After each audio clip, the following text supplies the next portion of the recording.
हारेण पावमानि पुनन्तु नः। ओम इदं नमः ऋषिभ्यः पूर्वजेभ्यः पूर्वेभ्यः पथिकृभ्यः। आज मैं सर्वप्रथम हरियाणा संस्कृत अकादमी के निदेशक डॉक्टर दिनेश शास्त्री जी और उनके समस्त टीम, विशेष रूप से परम प्रिय राजेश नैन जी का मैं विशेष रूप से धन्यवादी हूँ कि उन्होंने हमें ये अवसर दिया है षोडश संस्कारों के में विद्यारंभ और वेदारंभ का की क्या महत्ता है और क्या है इसके विषय में बोलने के लिए। तो मित्रों, षोडश संस्कारों से सुसज्जित हमारी भारतीय संस्कृति रही है और इन संस्कारों से के बल पर ही हमारे जितने भी यहाँ के की संतान हैं, जो ऋषिगण हैं, वो इन्हीं संस्कारों से सुसज्जित रहे, जिसके कारण विश्व में संदेश दिया।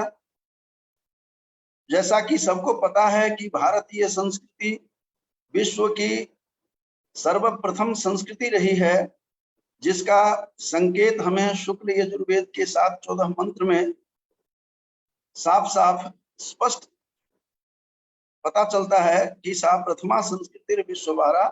हमारी विश्ववर्णीय संस्कृति इस संसार में चमत्कृत, विलक्षण और अद्वितीय रही है। इसके कारण ही भारतीय संस्कृति षोडश संस्कारों से सुसज्जित है और हम विश्व को ज्ञान देते रहे हैं, विश्व गुरु कहलाते रहे हैं। उन षोडश संस्कारों में गर्भाधान, पुंसवन, सीमंतोन्नयन, जात कर्म, नामकरण, निष्क्रमण, अन्नप्राशन, मुंडन, विद्यारंभ, कर्ण वेद, यज्ञोपवीत, वेदारंभ, केशांत, समावर्तन, विवाह, अंत्येष्टि, इस प्रकार से षोडश संस्कार हमारे शास्त्रों से परिलक्षित होता है। और इन संस्कारों का को जब हम देखते हैं तो स्मृति के माध्यम से हम देखने का प्रयास करते हैं, तो स्मृति ग्रंथों में इनका उल्लेख है, जिनमें मुख्य रूप से मनुस्मृति, याज्ञवल्क्य स्मृति और जो भी हमारे स्मृति ग्रंथ हैं, उन स्मृति ग्रंथों से झलक मिलती है कि हमारी संस्कृति कैसी रही है। हमारी संस्कृति तो इतनी विलक्षण है, संस्कारों से सुसज्जित है कि तीन हमारे जो संस्कार हैं, गर्भाधान, पुंसवन, सीमंतोन्नयन, ये तीनों गर्भ से बच्चे के जन्म से पूर्व ही ये संस्कार हो जाते हैं, जिसका चमत्कार हमने महाभारत से में देखा है कि किस प्रकार से अभिमन्यु अपने माँ के गर्भ में ही अपने ज्ञान ले रहे थे, विद्या का ज्ञान ले रहे थे, जिसमें उनकी माता के सो जाने के कारण उन्होंने चक्रव्यूह से निकलना भूल गए, नहीं समझ सीख पाए।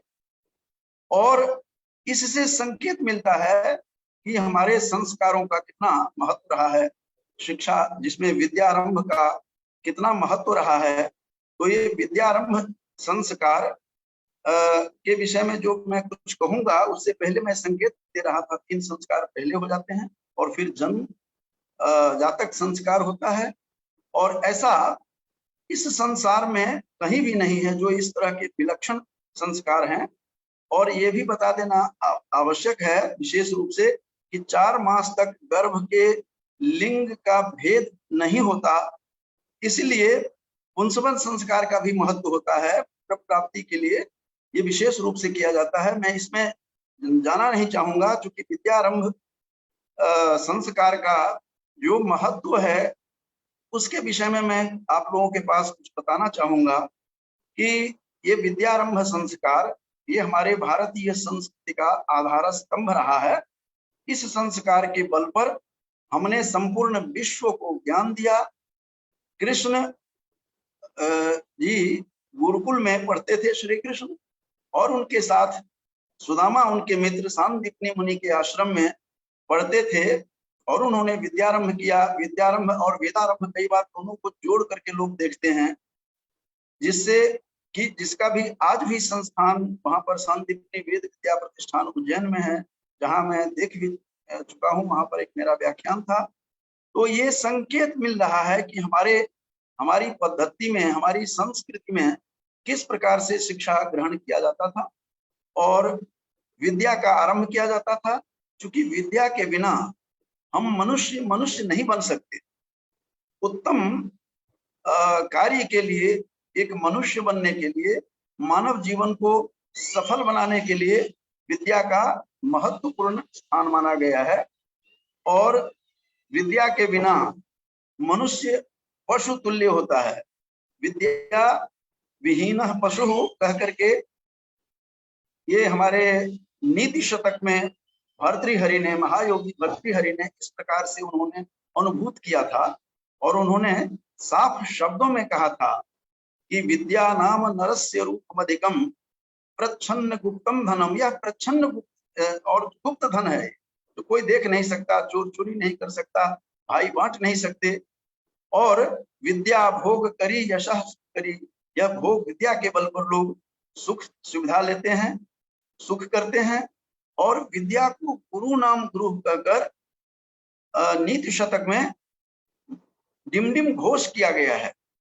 और कहा गया है कि विद्या बंधु जनों विदेश गमने, विदेश जाते हैं तो यही एक बंधु रहता है, के समान काम करता है। और विद्या विहीन पशु, विद्या के विहीन पशु हो जाते हैं। और कहा गया कि विद्या परा देवता, विद्या राजसु पूज्यते नहीं धनम, विद्या विहीन पशु। और विद्या जो है ये राजाओं में विद्या राजसु पूज्यते, राजा गणों में भी विद्या के कारण ही तो पूजित होते हैं। और विद्या जैसा कोई भी संसार में धन नहीं है। और इसके बिना पशु से मनुष्य को यही पृथक करता है, विद्या ही करती है। तो इसीलिए विद्या का जो महत्व प्रतिपादित किया गया है हमारे शास्त्रों में, इसीलिए ये संस्कार में, षोडश संस्कार में हमारे शास्त्र जो रचयिताओं ने, शास्त्रविद ने इस चीज को महत्वपूर्ण इसका स्थान दिया है। और विद्या समान इस संसार में दूसरा कुछ भी नहीं है। विद्या तो कल्प के अंत में भी, कल्पांतेष्वपि न प्रयाति निधनम, ये तो कल्प के अंत में भी, अंत तक भी यथावत विद्यमान रहती है। ऐसा इस प्रकार से विद्या के बारे में कहा गया है। इसीलिए विद्यारंभ संस्कार किया जाता है। विद्यारंभ जीवन का सर्वस्व है। विद्या और अविद्या के विषय में चर्चा यजुर्वेद के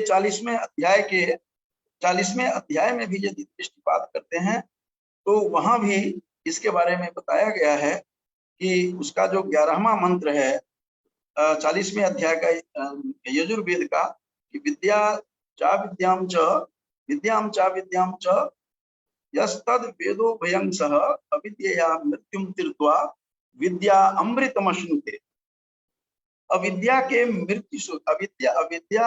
के द्वारा मृत्यु को पार कर अमृतत्व का ग्रहण किया जा सकता है, अमर बन जाता है। ये बात हमें संकेत मिलता है जो ईश उपनिषद का भी 1 से 18 मंत्र जो है उसी यजुर्वेद का, वहां हमें संकेत मिलता है और विद्या क्या की महत्ता बताई गई है। मित्रों, शांकर वेदांत में कहा गया है कि विद्या और अविद्या, अविद्या अज्ञान तीनों एक हैं।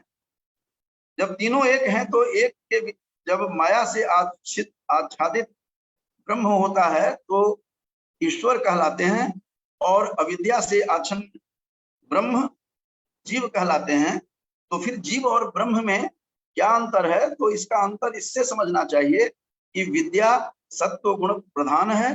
सत्व गुण प्रधान होने के कारण उसके से जब आच्छादित ब्रह्म होता है तो ईश्वर कहलाते हैं, और अविद्या से जीव। यद्यपि ईश्वर अंश जीव अविनाशी चेतज अमल सहज सुख राशि कहकर के किसी ने इसको दोनों को एक माना है। और शंकराचार्य ने अपने विवेक चूड़ामणि में के 20वें श्लोक में तो स्पष्ट किया है। मैं थोड़ा सा इंगित करता हूं कि विद्या का महत्व क्या है, उस दिशा में मैं थोड़ा सा संकेत कर रहा हूं कि इसका संस्कार होता है, जो विद्यारंभ क्यों किया जाता है उसके महत्ता के बारे में थोड़ा संकेत दे रहा हूं कि ब्रह्म सत्यम जगन मिथ्या जीवो ब्रह्मैव नापरः।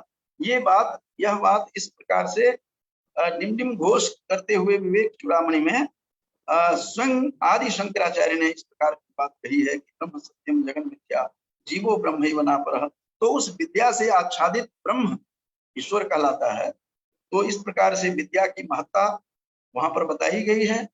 और इस प्रकार जब हम इस दृष्टिपात करते हैं अपने शास्त्रों के ऊपर तो हमें साफ पता लगता है कि विद्या की महत्ता क्या है। विद्या के बिना मनुष्य जो पशु के समान है, और इस प्रकार से पशुता से दूर रखने के लिए, पशुत्व से पृथक रखने के लिए विद्या ही सबसे, विद्या परा देवता, विद्या जो है यही सब कुछ है। इसके बिना मनुष्य मनुष्य नहीं है, जिसके बारे में हमारे ऋग्वेद के 10वें मंडल में जो कहा गया मनुर्भव, मनुष्य बनो, वो मनुष्य बनने की जो बात कही गई है वो विद्या के बिना हम मनुष्य नहीं बन सकते, जिसके बल पर हमने समस्त विश्व को ज्ञान दिया, जिस विद्या के बल पर, विद्या संस्कार के बल पर, इसीलिए विद्या आरंभ किया जाता है। तो इसलिए हमने हमारे पास जो शास्त्र में जो लिखा हुआ है, जो हमारी मनुस्मृति कहती है, ये स्मृति ग्रंथ जो है, ये स्मृति ग्रंथ प्रमाण है इसका कि हमने संपूर्ण विश्व को अपने विद्या के बल पर विश्व गुरु कहलाने में बहुत बड़ा सहयोग मिला।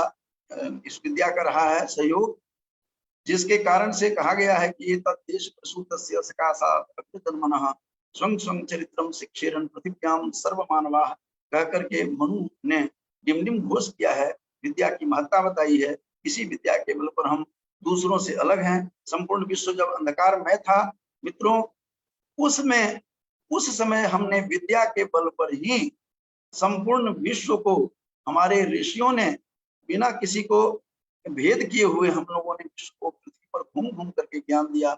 संपूर्ण विश्व जब अंधकार में, अज्ञान अंधकार में डूबा हुआ था, तब भी हमारे ऋषि ज्योतिरविदाम देवांग कह करके वैदिक मंत्र से और तमसोमा ज्योतिर्गमय कह करके जगमग किया था संपूर्ण संसार को ज्ञान से, ज्ञान प्रकाश से। उसका मैं संकेत दे रहा था।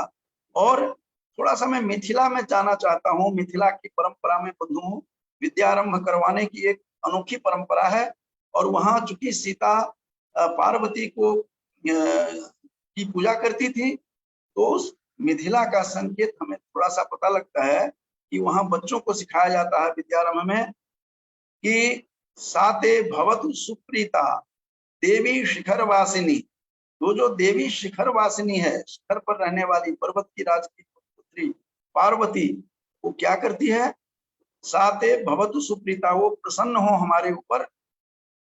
और कौन है वो पार्वती, जिसने उग्रेण तपसा लब्धो, उग्र तपस्या से, घोर तपस्या से, यया पशुपति पति, उग्रेण तपसा लब्धो यया पशुपति पति, जिस पशुपति को, जिस शिव की को पति के रूप में प्राप्त किया था घोर तपस्या से, उग्र तपस्या से।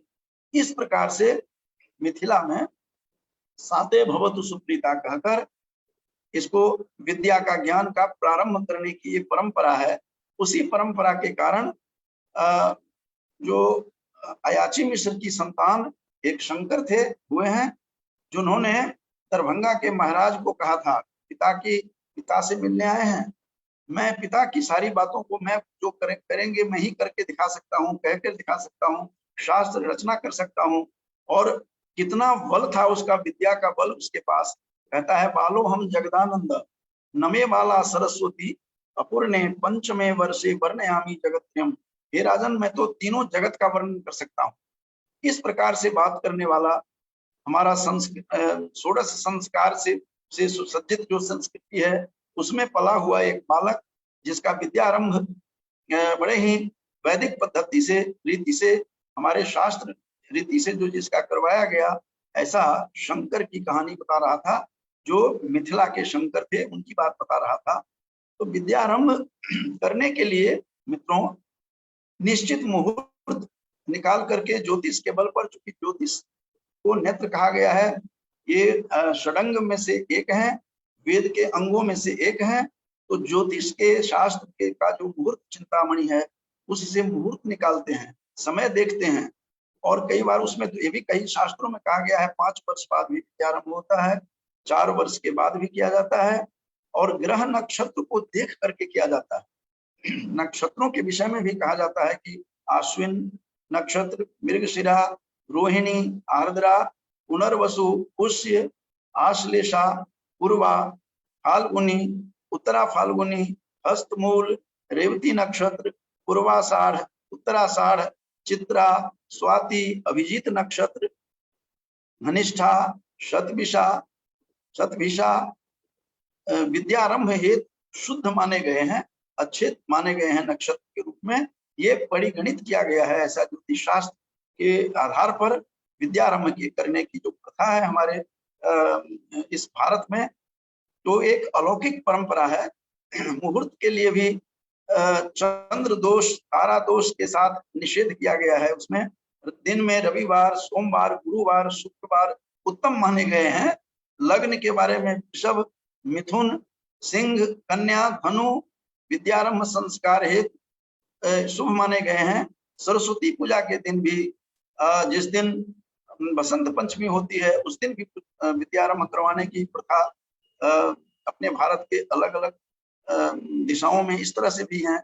चूंकि विद्या लुप्यते पापम, विद्या आयु प्रवर्धते, ये हमारा शास्त्र कह रहा है कि विद्या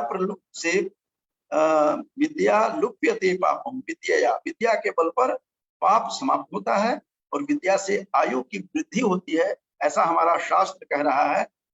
ये भी सावधान करना जरूरी था।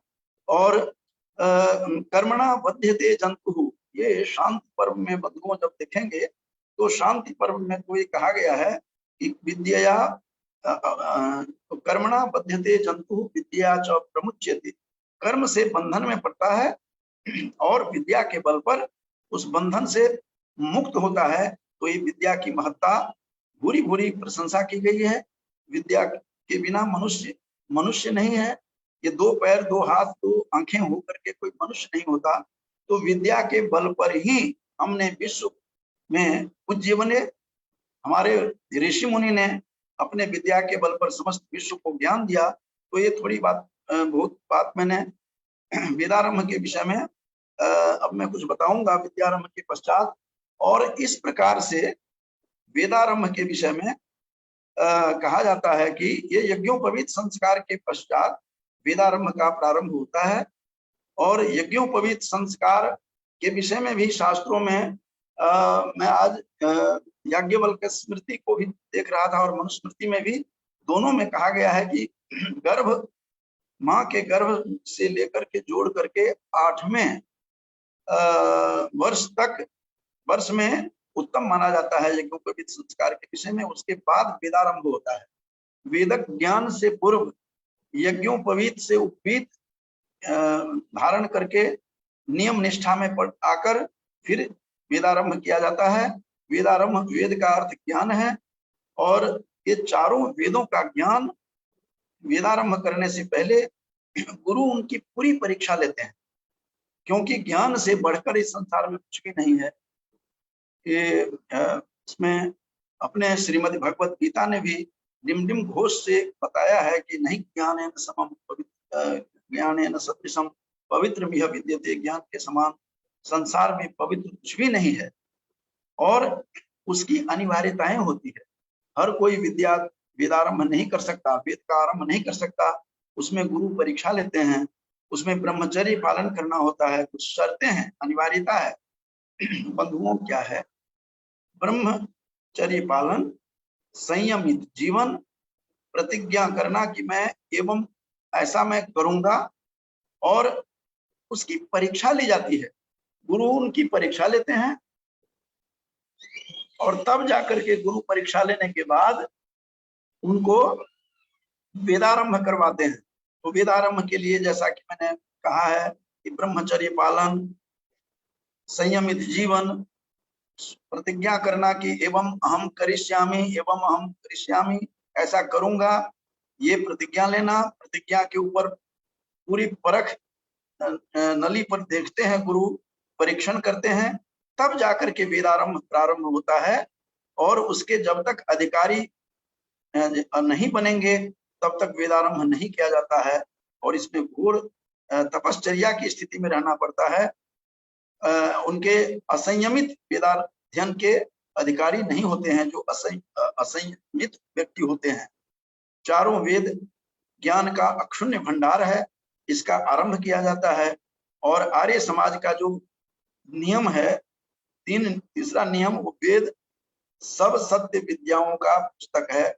ऐसा महर्षि दयानंद ने भी घोष करते हुए बताया है। तो वेद ज्ञान के बिना इस संसार में कुछ भी नहीं है। मैं आपको फिर से थोड़ा सा मैं ले जाना चाहूंगा कि हमारे आदि शंकराचार्य जिन्होंने संपूर्ण विश्व को ज्ञान दिया और इतने संयमी थे कि उन्होंने 8 वर्ष में ही अष्टवर्षे चतुर्वेदी चारों वेदों का कंठ कर गए। उनके गुरुओं को भी प्रणाम करता हूँ, उनके वैदुष्य को प्रणाम करता हूँ। उनकी भारतीय संस्कृति के 16 संस्कार में वेदारंभ संस्कार जो है, इन संस्कारों को भी मैं कोटिशः नमन करता हूँ, जिन्होंने वेदारंभ करके वेद ज्ञान लेकर संपूर्ण विश्व को की आंखें खोली। और उनके बारे में कहा जाता है कि अष्टवर्षे चतुर्वेदी, 8 वर्ष में चारों वेदों का कंठ कर लिया। 12 वर्षे सर्वशास्त्रविद, समस्त शास्त्रों को 12 वर्षों में पूर्ण किया।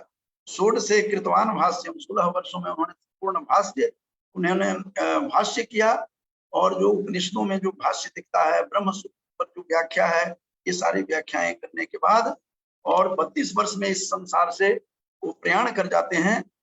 ये वेदारंभ का प्रसाद उन्हें मिला और उनके बाद समस्त विश्व को उन्होंने ज्ञान दिया। तो ये वेदारंभ का महत्व जो है, वेद ज्ञान का जो महत्व है, महत्व की भूरी भूरी प्रशंसा करते हुए संपूर्ण विश्व ने उनकी सराहना की। शंकराचार्य के वैदुष्य को प्रणाम किया, जिन्होंने उस नियम का पालन करते हुए ब्रह्मचर्य पालन, संयमित जीवन, प्रतिज्ञा करना, परीक्षा ली गई उनको, और तब जाकर के उस तपस्या से तप करके, तप का अर्थ ही है तप करके आना, तपना, ये ज्ञानाग्नि से जलकर निकलता है, तभी जाकर के कुंदन बनता है, जिसका शंकराचार्य हमें उदाहरण है इस वेदारंभ का। तो ऐसे इस प्रकार कहा गया है। मनुस्मृति के दूसरे अध्याय के 166वें श्लोक में कहा गया है कि वेदाभ्यास ही उत्कृष्ट तप है। वेदाभ्यास ही उत्कृष्ट तप कहा है। वेदाभ्यासो ही विप्रस्य तपः परम विहोच्यते कह करके उन्होंने मनुस्मृति के दूसरे अध्याय के 166वें में श्लोक में कहा गया। वेदोपदेशक को, आचार्य जो वेद का उपदेश देते हैं, ऐसे आचार्य को पिता के रूप में घोषित किया गया है। ये मनुस्मृति के दूसरे अध्याय के 171वें श्लोक पर बंधुओं देखेंगे तो आश्चर्य होता है कि हमारे जो वेदाचार्य थे, जो वेद का ज्ञान कराते थे, आचार्य थे, आचार्य का नाम ही है आचारम प्राहयति आचिनोति बुद्धिम आचिनोति अर्थान। इस प्रकार की जो व्याख्या निरुक्तकार ने किया है वो यहाँ पर घटित होता है। देखिए क्या कह रहा है कि वेद प्रदानादाचार्यम पितरम परिचक्षते, ये बात कही गई है।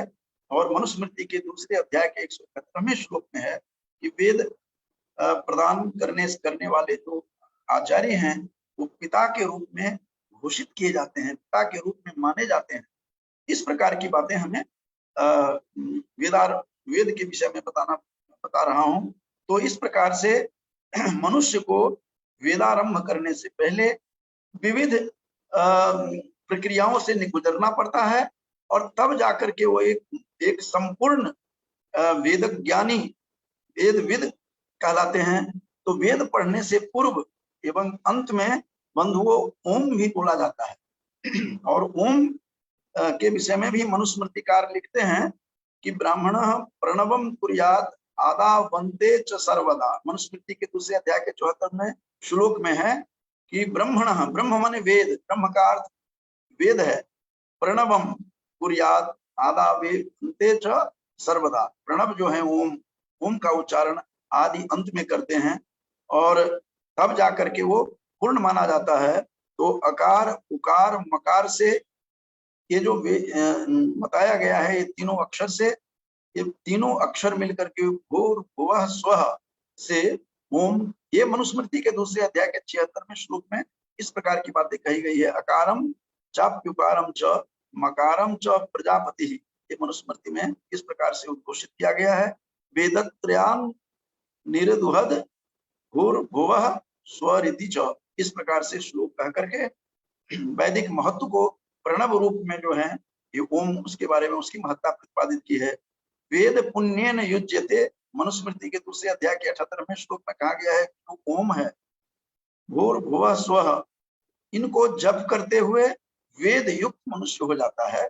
ऐसे वेदाध्ययन का, वेदारंभ का की ये महत्ता की भूरी भूरी प्रशंसा की गई है हमारे धर्मशास्त्रों में, क्योंकि धर्मशास्त्रम तो वही स्मृति ही, ऐसा मनुस्मृति के दूसरे अध्याय के 10वें श्लोक में है कि श्रुतिस्तु वेदो विज्ञेयु, श्रुति क्या है? वेद है। और धर्मशास्त्रम तो वही स्मृति। धर्मशास्त्र क्या है?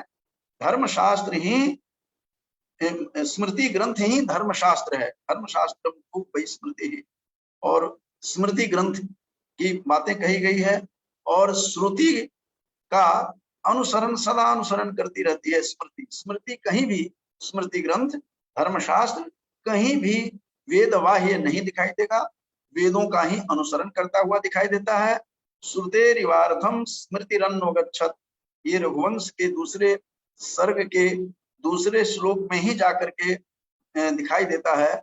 और वर्णन तो कर रहे हैं कालिदास की, जो दिलीप की पत्नी वो सेवा में, नंदिनी की सेवा में इतनी तल्लीन हो गई, पीछे पीछे ऐसे अनुसरण उस गाय के कर रहे थे राजा दिलीप उस नंदिनी के, जैसे श्रुति वेद जिस प्रकार से वेद का अनुसरण स्मृति जैसे करती है, श्रुति का अनुसरण इस प्रकार से सिद्ध करते हुए रघुवंशकार कवि को कालिदास ने भी इसको निम्न घोष से इस बात को सिद्ध किया है।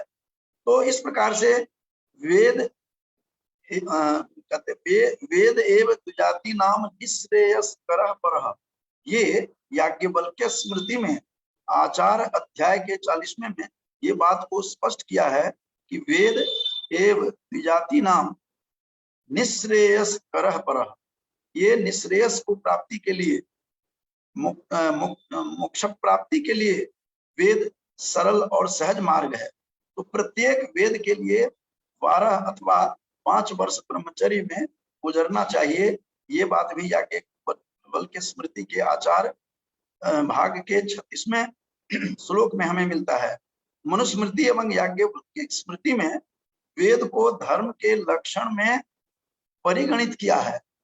धर्म का जो लक्षण है उसमें वेद प्रथम माना गया है उसमें, और कहा है कि वेद स्मृति सदाचारः स्वस्य च प्रियमात्मनः एतत् चतुर्विधम प्राहु साक्षात धर्मस्य लक्षण। धर्म के लक्षण में वेद, स्मृति अर्थात धर्मशास्त्र, आचार और स्वस्य च प्रियमात्मनः और प्रसन्न चित्त रहना, ये 4 लक्षण धर्म के साक्षात लक्षण माने गए हैं। बंधुओं, इस बात का यह द्योतक है कि श्रुति ग्रंथ जो है वेद, वो क्या है? वो साक्षात धर्म से जुड़ा हुआ है, धर्म के लक्षण से जुड़ा हुआ है। और ये बात इस प्रकार से बातें कही गई है मनुस्मृति में, और आचार याज्ञवल्क्य स्मृति में भी आचार अध्याय के जो 7वां श्लोक है वहां भी हमें मिलता है कि श्रुति स्मृति सदाचारः स्वस्य च प्रियमात्मनः, वहां पर वेद लिखा हुआ था, वेद स्मृति सदाचारः मनुस्मृति ग्रंथ में, और याज्ञवल्क्य स्मृति में लिखा हुआ है श्रुति स्मृति सदाचारः स्वस्य च प्रियमात्मनः सम्यक संकल्पजः कामो धर्म मूल मिदं स्मृतम। यह धर्म का मूल है। ये जो वेद है, श्रुति है, धर्म के मूलत्व रूप में ये विश्व में विख्यात है। इसका भी घोष मनुस्मृति करती है। और बंधुओं, ये वेदारंभ क्यों किया जाता है? वेदारंभ की करने की आवश्यकता क्या है? वेद पढ़ने की आवश्यकता क्या है? तो मनुस्मृति के भी के दूसरे अध्याय के छठे श्लोक को तो देखिए, वहां निर्मूल शंकाएं निर्मूल करती हुई होती हुई दिखाई देती है, जहां कहा गया है कि वेदो अखिलो धर्म मूलम स्मृतिशीले च तद्विदाम। वेद अखिलो धर्म मूलम, समस्त धर्मों का मूल वेद है। स्मृतिशीले च तद्विदाम, और शील भी 13 प्रकार के शील माने जाते हैं। और इस प्रकार से 13 प्रकार के शील में कहा गया है कि इसमें राग द्वेष भी शून्यता रहनी चाहिए, तब जाकर के ये पूर्ण रूप से कोई मनुष्य बनता है, वेद का वेद बनता है। तो वेदो अखिलो धर्म मूलम, समस्त धर्मों का मूल वेद ही है। तो इसलिए वेदारंभ किया जाता है। वेद का अध्ययन का प्रचलन है हमारे शास्त्रों में, और श्रुति स्मृति ये दोनों इसी बात की तरफ इंगित करता हुआ, इशारा करता हुआ दिखाई दे रहा है। और इस बात के लिए मैं बता दूं कि वेदारंभ करने से पहले, जैसा मैंने बताया था कि यज्ञोपवीत संस्कार होता है, उपनयन संस्कार होता है, गर्भ को जोड़ करके 8वें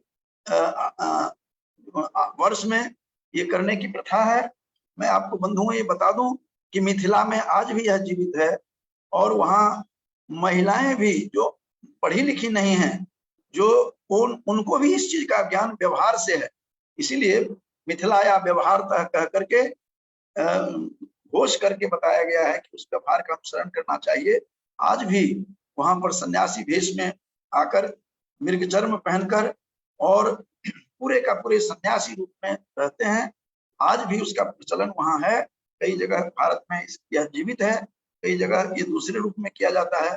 तो इस प्रकार से वेदारंभ यज्ञोपवीत संस्कार के बाद ही होता है, और उसमें भी प्रवर अलग अलग होते हैं। उसके यज्ञोपवीत के गांठ भी अलग अलग दिए जाते हैं, और उसके मंत्र भी अलग हैं। यज्ञोपवीतम परमम पवित्रम प्रजापतेर यत् सहजम प्रस्ताद आयुष्यम उग्रम प्रतिमंच शुभ्रम।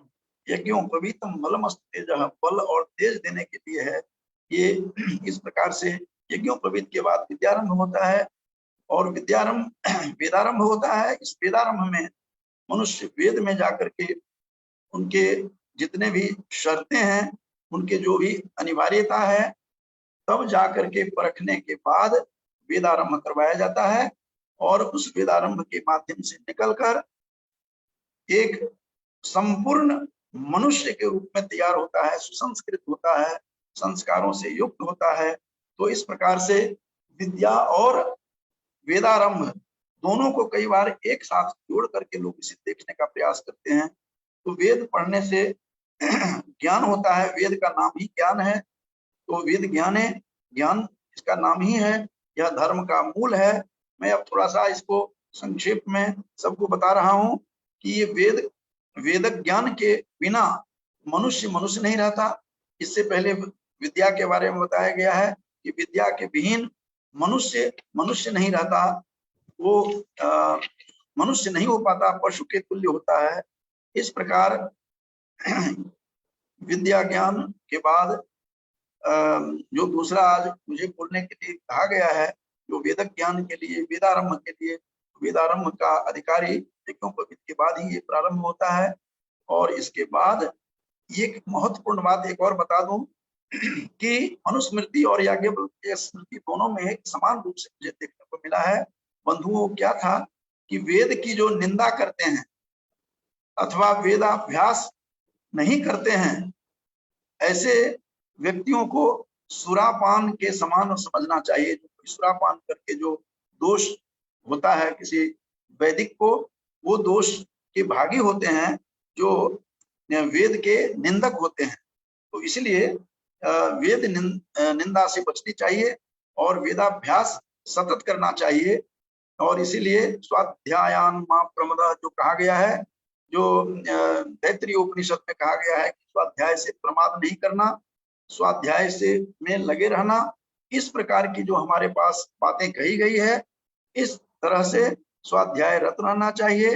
धर्मम चर, और जो धर्म का आचरण की बातें जो तैत्तिरीय उपनिषद में कहा गया है कि अध्ययन सतत करना चाहिए, स्वाध्याय सतत रहना चाहिए, स्वाध्यायान मा प्रमदः, स्वाध्याय से प्रमाद नहीं करना चाहिए। तो इस प्रकार की बातें बिना वैदिक ज्ञान के, बिना विद्या के ग्रहण से ये सर्वथा असंभव है। तो इन सारी बातों को, और इन्हीं आज वेदाध्ययन के बाद मनुष्य का आचरण शुद्ध होता है। आचरण के बिना आचारात इच्युतो ब्रह्मणो वेद फलमश्नुते, ये बातें मनुस्मृतिकार ही कह रहे हैं। और आचार का होना बहुत जरूरी है। जब तक आचारवान नहीं होते हैं तो मनुष्य को कोई भी फल नहीं मिलता। आचार ही न पुनंत वेदा, वेद उसे पवित्र तक भी नहीं करते हैं, ये बातें कही गई है। तो आज मुझे जो दायित्व दिया गया था विद्यारंभ और वेदारंभ, दोनों के महत्व का मैंने अपने ज्ञान के अनुसार कुछ बता पाने में कहाँ तक सफल हुआ है, स्तुता ही हमारे इसके लिए स्तुता प्रमाण है। इन शब्दों के साथ सर्वे भवन्तु सुखिनः, सर्वे सन्तु निरामयाः, सर्वे भद्राणि पश्यन्तु मां कश्चित् दुःखभाग् भवेत्, इन शब्दों के साथ मैं सबका धन्यवाद देते हुए अपनी वाणी को विराम देता हूँ। जयतु वैदिक संस्कृति।